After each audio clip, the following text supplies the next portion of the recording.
오늘은 건강하게 장수하는 법에 대해서 한번 알아보고자 합니다. 우리나라 평균 수명이 남자는 79.7세에 달하고 여자분들은 82.7세까지 올라가 있는데요.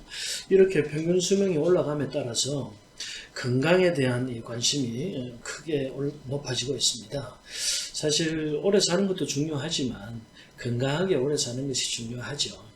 나이가 많아짐에 따라 평균 연령이 높아짐에 따라 이 질병을 앓고 있는 인구가 점점 더 늘어나는 추세이기 때문에 어떻게 하면 더 건강하게 100세까지 살 수 있나 하는 것이 초미의 관심사가 될 수 있다 하겠습니다. 2000년 전에 지어진 황제내경이라는 책을 보면 옛날 사람들은 100살까지 살았는데 요즘 사람들은 왜 50살밖에 못 삽니까? 라고 하는 물음이 나옵니다. 그것을 보고 알 수 있듯이 예전에도 장수하던 사람들이 있었다는 것을 알 수가 있습니다. 그럼 현재와 과거의 차이가 무엇이냐? 평균 연령의 차이가 납니다.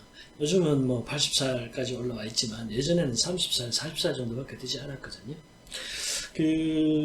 가장 큰 근본적인 원인이 영아 사망률의 차이인데 최근에는 아이들이 태어나서 성인이 될 때까지 중간에 사망하는 경우가 거의 없습니다.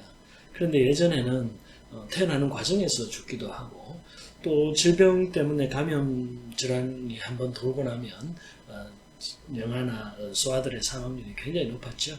그래서 평균 사망률들이 높았던 겁니다. 또 성인기에는 전쟁 같은 어떤 사건, 사고에 의해서 또 사망하는 경우가 많았기 때문에 평균 연령이 높아질 수가 없었다. 그렇게 볼 수 있습니다. 그럼 이제 바야흐로 평균 연령이 80세까지 올라왔고 오래 사시는 분들은 100살까지 살게 되었는데 수명이 늘어난 것은 아주 좋은 일입니다. 인생을 즐길 수 있는 시간이 굉장히 늘어났죠. 그래서 그런 부분에서는 굉장히 기쁜 일이긴 합니다만 수명이 늘어남과 동시에 또 이 노인성 질병들이 증가하고 있어서 어떻게 하면 더 건강하게 인생을 즐길 수 있는가 이러한 문제들이 큰 사회적 어떤 이슈가 되고 있는 것 같습니다. 그래서 오늘은 건강하게 오래 살 수 있는 4가지 장수의 기본 조건에 대해서 한번 알아보려고 합니다. 그 첫째는 유전자입니다. 부모님이 몇 세까지 사셨나, 할아버지 할머니가 몇 세까지 사셨나, 외할아버지 외할머니가 몇 세까지 사셨나 하는 것이 사실은 본인의 장수 문제에 가장 크게 작용합니다. 그게 유전자의 힘입니다.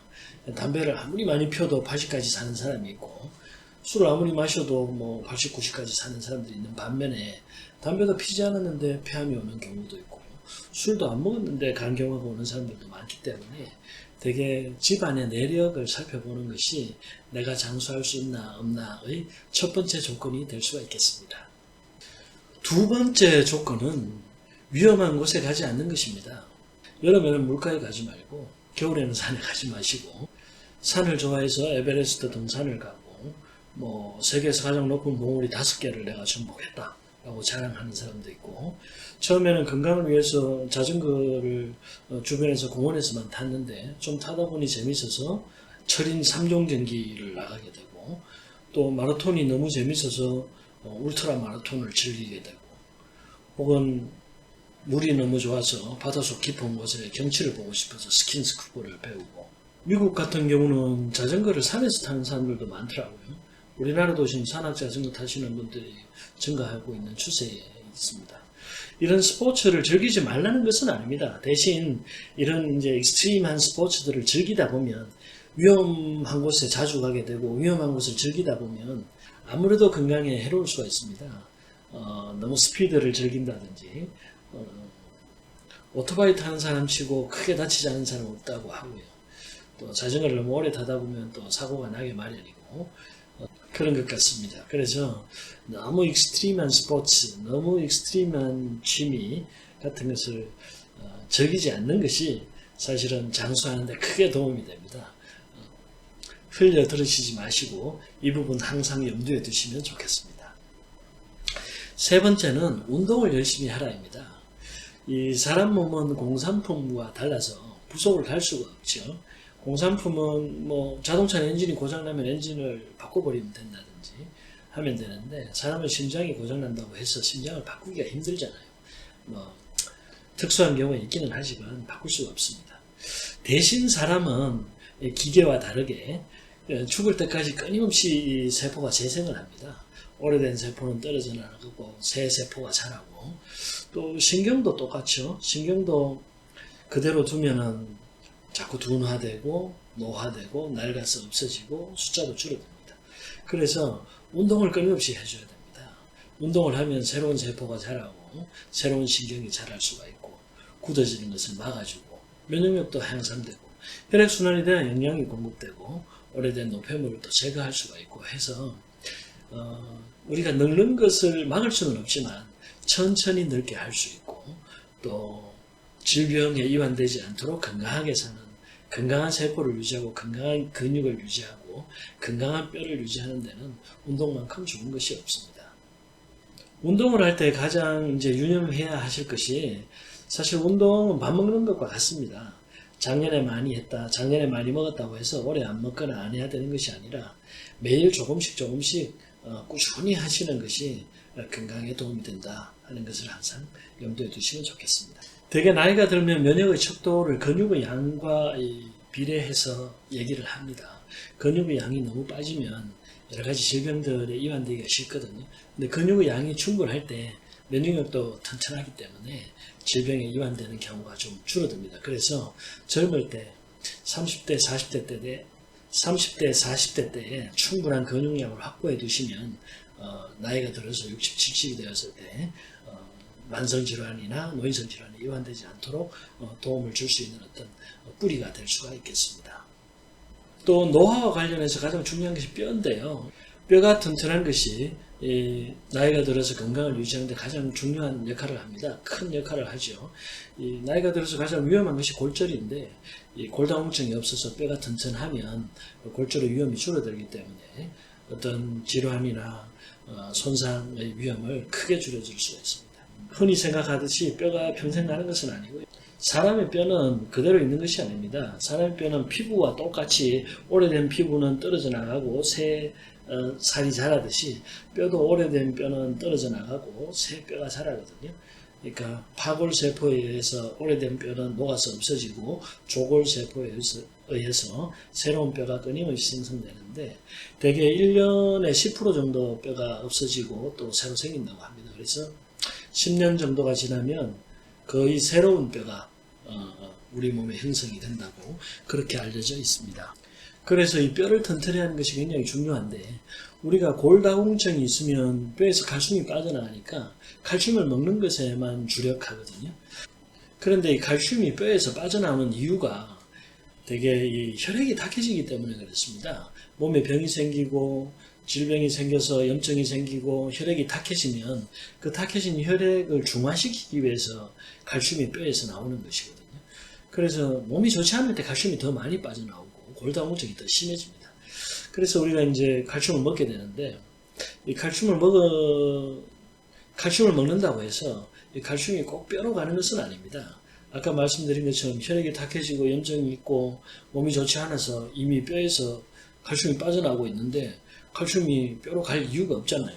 그래서 대개 이제 뼈로 가지 않고 칼슘이 혈액 내에 침착이 된다든지 하면 오히려 더 좋지 않은 일이 생기는 경우가 많습니다. 뼈까지 가지 못하고 콩팥에서 머물게 되면은 신장결석, 또 간에서 머물게 되면은 담낭결석, 어깨에 가서 칼슘이 침착되면은 오십견 같은 그런 질환들이 생기는 경우가 더 많거든요. 그래서 몸이 좋지 않을 때 칼슘을 너무 많이 먹는 것은 오히려 다른 질환을 유발시킬 수 있다. 그런 부분을 조심하셔야 되고요.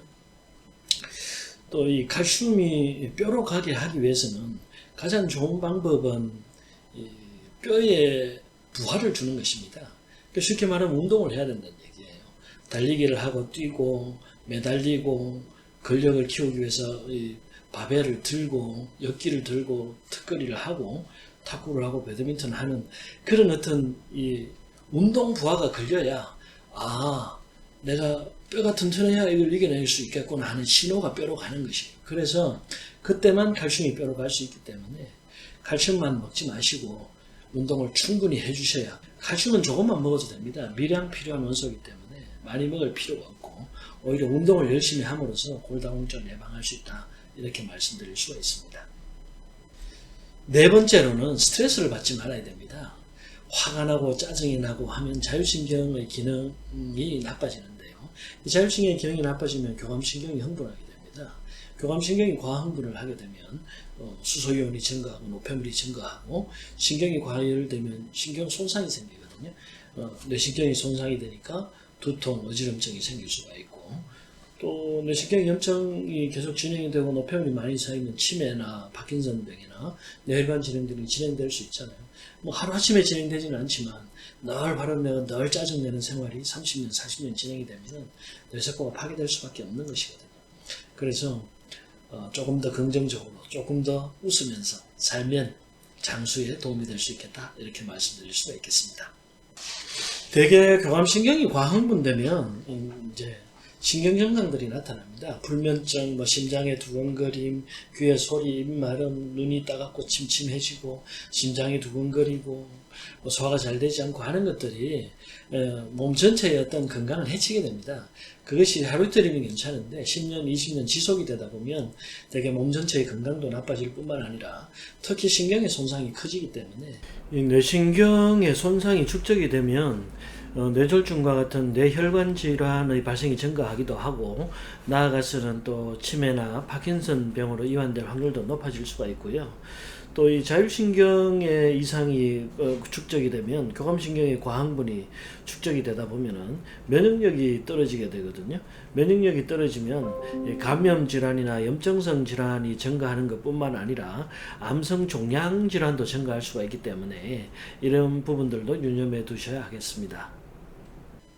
마지막으로 이제 결론을 내보면, 장수하기 위해서는 첫째, 유전자가 좋아야 된다.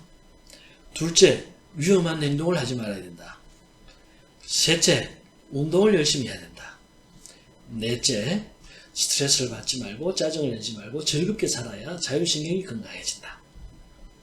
이 네 가지를 삶에 잘 녹여내시면 80을 지나 100세까지 건강하게 잘 살 수 있으시리라 믿습니다.